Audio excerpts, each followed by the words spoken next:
दर मीटिंगला मी मागच्या दिवसाला मीटिंगला सांगितलेलं आहे की असं नाही आहे, तुम्ही डोक्यात घ्या सगळे अधिकारी की तुम्हाला कंपल्सरीच आहे की आमदारासोबत खासदाराचाही थोडा प्रोटोकॉल मोठा आहे, आमचाही सेंट्रल गव्हर्नमेंटचा फंड असतो, तर तुम्ही आम्हालाही सुद्धा विश्वासात घेतलं पाहिजे की आमचे स्वतःचे काही प्रोजेक्ट आहे का त्याच्यामध्ये टाकायचे, कारण लोक आम्ही पण लोकप्रतिनिधीच आहे ना, मग तुम्ही कधी एक प्रकल्पाला तरी आम्हाला विचारलं का? उपकेंद्र सुरू झालंय, डिपार्टमेंट कडनं मला एकाचाही फोन नाही, 4 कार्यक्रम झाले होते, मी एकाच कार्यक्रमात जाऊ शकले कारण माझं आमचं अधिवेशन होतं, पण मला पालकमंत्री महोदयांकडे निरोप आला कार्यक्रमात डिपार्टमेंट कडनं नाही. तुम्ही तारखा कसं काय विचारून घेत नाही आम्हाला?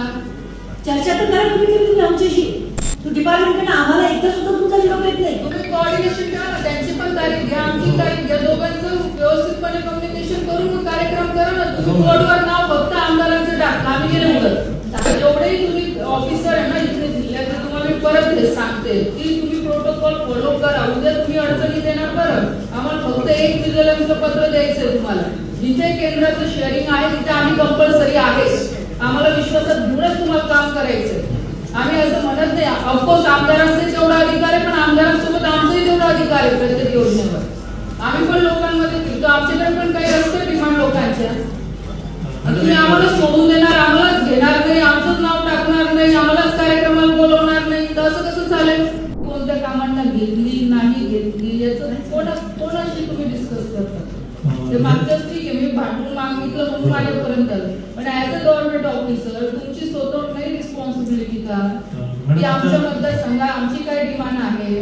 हो नक्कीच मॅडम, आता सर्वांना सूचना दिलेल्या आहेत की जी कामं आपण किती काय सूचना देणार तुम्ही? हे दर मीटिंगला मी मागच्या दिवसाला मीटिंगला सांगितलेलं आहे की असं नाही आहे, तुम्ही डोक्यात घ्या सगळे अधिकारी की तुम्हाला कंपल्सरीच आहे की आमदारासोबत खासदाराचाही थोडा प्रोटोकॉल मोठा आहे, आमचाही सेंट्रल गव्हर्नमेंटचा फंड असतो, तर तुम्ही आम्हालाही सुद्धा विश्वासात घेतलं पाहिजे की आमचे स्वतःचे काही प्रोजेक्ट आहे का त्याच्यामध्ये टाकायचे, कारण लोक आम्ही पण लोकप्रतिनिधीच आहे ना, मग तुम्ही कधी एक प्रकल्पाला तरी आम्हाला विचारलं का की मॅडम ते तुमचे काही कन्सल्ट आहे का, लोकांनी तुमच्याकडे काही शिफारसी दिलेल्या आहे का, की तुमचं मत काय?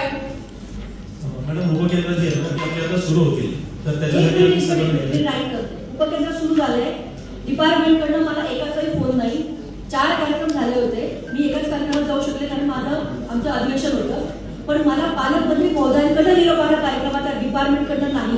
तुम्ही तारखा कसं काय विचारून घेत नाही आम्हाला? चर्चा तर करा तुम्ही आमच्याशी. 4 उपकेंद्र मान्य ना, देवाकडे 4 उपकेंद्रांचं उद्घाटन झालंय. मी गेले एका कार्यक्रमाला फक्त पालकमंत्र्यांच्या सूचनेनुसार, मग आम्ही कुठे जातो? तू डिपार्टमेंटकडे आम्हाला एकदा सुद्धा तुमचा निरोप येत नाही. तुम्ही कोऑर्डिनेशन करा ना, त्यांची पण तारीख घ्या, आमची तारीख घ्या, दोघांचं व्यवस्थितपणे कम्युनिकेशन करून कार्यक्रम करा ना. तुम्ही बोर्डवर नाव फक्त आमदारांचं टाका, आम्ही गेले मुलं मॅडम, आपले जे आता कार्यान्वित होणार आहेत ना त्याच्याबद्दल मी आधीच हे करून घेतो आणि मी तुम्हाला बघा जेवढेही तुम्ही ऑफिसर आहे ना इथे जिल्ह्यात, तुम्हाला मी परत हे सांगते की तुम्ही प्रोटोकॉल फॉलो करा. उद्या तुम्ही अडचणी देणार परत आम्हाला फक्त एक विजिलन्सचं पत्र द्यायचंय तुम्हाला.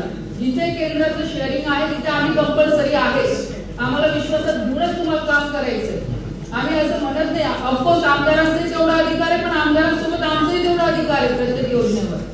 आम्ही पण लोकांमध्ये फिरतो, आमच्याकडे पण काही असतं डिमांड लोकांच्या.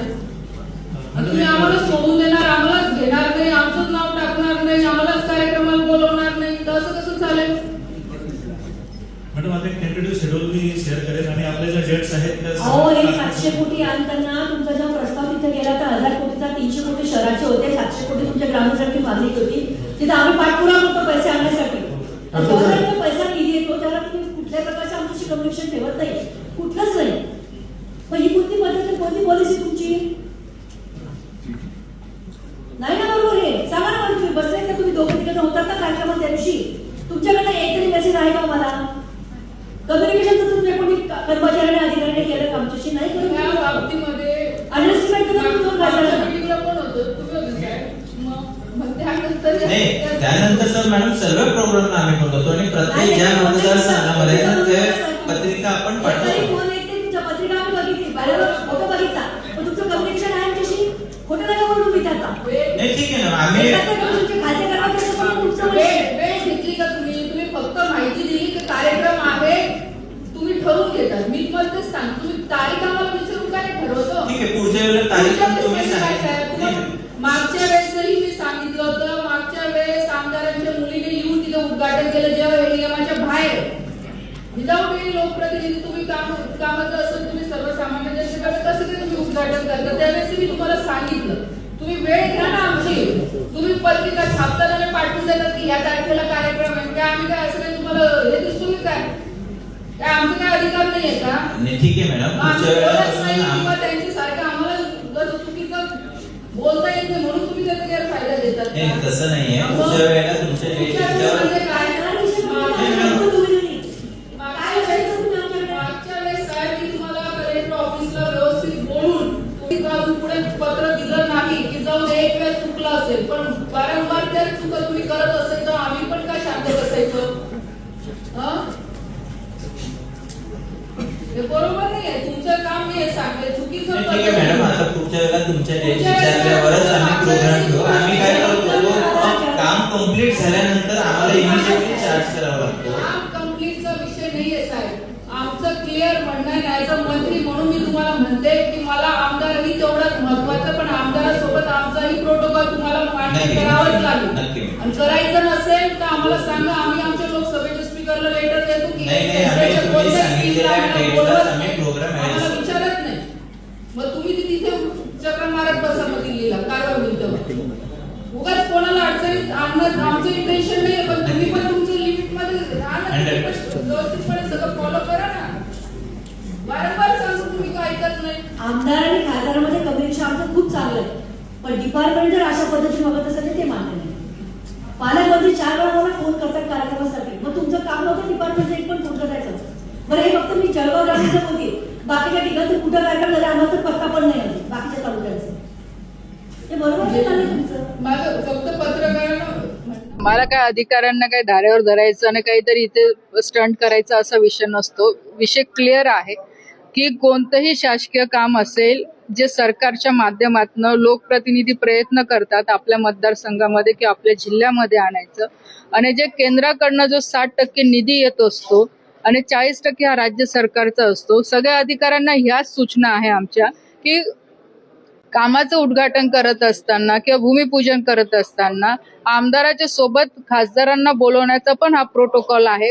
फक्त तुम्ही एका बाजूला आमदारांना बोलवणार खासदारांना बोलवणार तर असं हे योग्य बरोबर नाहीये, कारण की शेवटी आज केंद्राचा पण शेअर प्रत्येक योजनेमध्ये आहे, तर तेवढा अधिकार आमचा सुद्धा आहे. काही जे प्रस्ताव बनवले जातात त्याच्या संदर्भामध्ये आमच्याशी पण चर्चा करणं अपेक्षित आहे, कारण की शेवटी आम्ही लोकांमध्ये फिरतो. बऱ्याच वेळा एखाद काम आमदारांना लोक नाही सांगत, ते आम्हाला सांगतात, किंवा काही काम आम्हाला नाही सांगत आमदारांना सांगतात. तर दोघांशी चर्चा करूनच प्रोजेक्टची व्हायबिलिटी रिपोर्ट बनवला पाहिजे किंवा ते सँक्शन केले गेले पाहिजे, की जेणेकरून दोघांचं ताळमेळ इथे राखून काम केलं जाईल. काही महत्वाच्या बैठकांमधून पत्रकारांना बाहेर ठेवण्याचा प्रकार जिल्ह्यात सुरू झालेला आहे. एकीकडे जे अधिवेशन असतात केंद्राचं किंवा राज्याचं ते लाईव्ह टेलिकास्ट केलं जातं, मात्र जिल्ह्याचे जे महत्वाच्या बैठक आहेत तिथं बाहेर ठेवून प्रयत्न असं करू की पालकमंत्र्यांना सांगून आपलंही लाईव्ह कसं चालेल यासाठी, पण पत्रकारांना बाहेर ठेवायचा असं काही उद्देश नसतो, कारण शेवटी तुम्ही पण माहिती पोहोचवत असतात.